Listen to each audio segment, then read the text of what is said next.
Good morning. It's Monday morning, Memorial Day morning. We're outside on the porch reading Acts 8:26 through 40. Now, an angel of the Lord said to Philip, "Rise and go toward the south to the road that goes down from Jerusalem to Gaza. This is a desert place." And he rose and went. And there was an Ethiopian, a eunuch, a court official of Candace, the queen of the Ethiopians, who was in charge of all her treasure.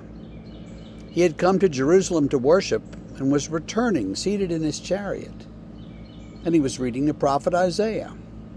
And the Spirit said to Philip, "Go over and join this chariot."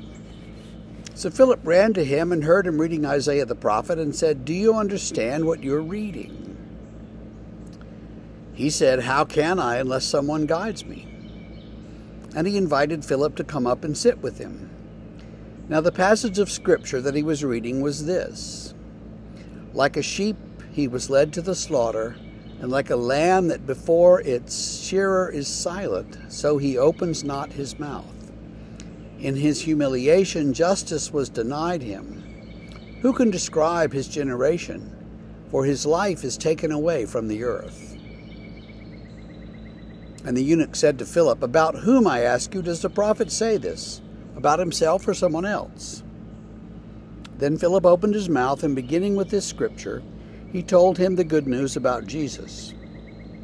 And as they were going along the road, they came to some water, and the eunuch said, "See, here is water. What prevents me from being baptized?" And he commanded the chariot to stop, and they both went down into the water, Philip and the eunuch, and he baptized him. And when they came up out of the water, the Spirit of the Lord carried Philip away, and the eunuch saw him no more, and went on his way rejoicing. But Philip found himself at Azotus, and as he passed through, he preached the gospel to all the towns until he came to Caesarea. Several interesting things about that passage that we could look at. One is the connection between Ethiopia and Jerusalem.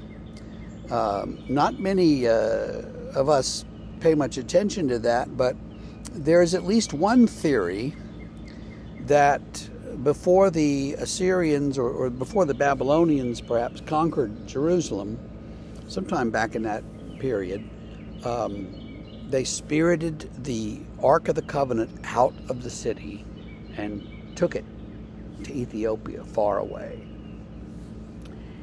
There is a group of people in Ethiopia who say that's true and who maintain lives as faithful Jews and who have a little house. And I've seen pictures of this little building where they say the Ark of the Covenant is stored. We used to tease ourselves with this and look at pictures of it and say, "Hey, would you go in there?" And no, I never found anybody who would go in there, but everybody's really desperate to know, what does the Ark look like?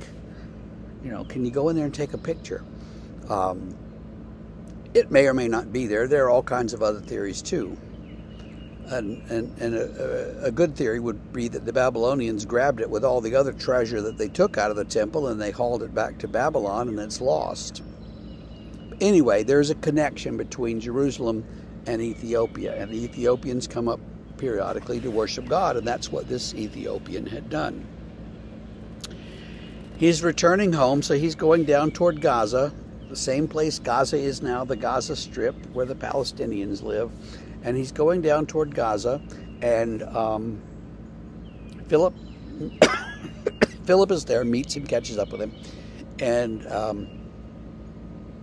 in the ancient world, people read aloud. This business of just moving your eyes and reading silently is very, very modern. And so when Philip got close, he would have heard what the man was reading. And he's reading from Isaiah. And so Philip says, "Hey, do you understand that?" And the guy says, "How can I understand it unless someone guides me?" Now, years ago, I was at a Christian education sort of a seminar thing, and a guy said, "This is the foundation question for Christian educators. How can I understand it if no one teaches me, no one guides me?" So there you go. We need to teach other people the things that we know, and we need to teach them about the Scripture. So that's the Christian education question. Well, Philip does that and explains. This is from the suffering servant poem in Isaiah 53 that we always read at Good Friday and Maundy Thursday. So that's the poem, and that's what Philip starts there and explains to him all about Jesus. And the man is finally baptized when they come upon a pond, and then the Spirit takes Philip away, and the Ethiopian sees him no more, and that's kind of a dramatic ending to the story as well. So what does that say to us? I think it says that, like Philip, we should be responsive to the Spirit. When the Spirit suggests that we do something, we should, think about going ahead and doing it, even if it seems crazy. When we encounter someone with questions, we do our best to answer them.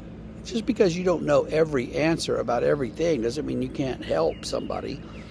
And you can say, hey, I don't know the answer to all that, but I do know where I can ask my pastor, and he can tell you what this means.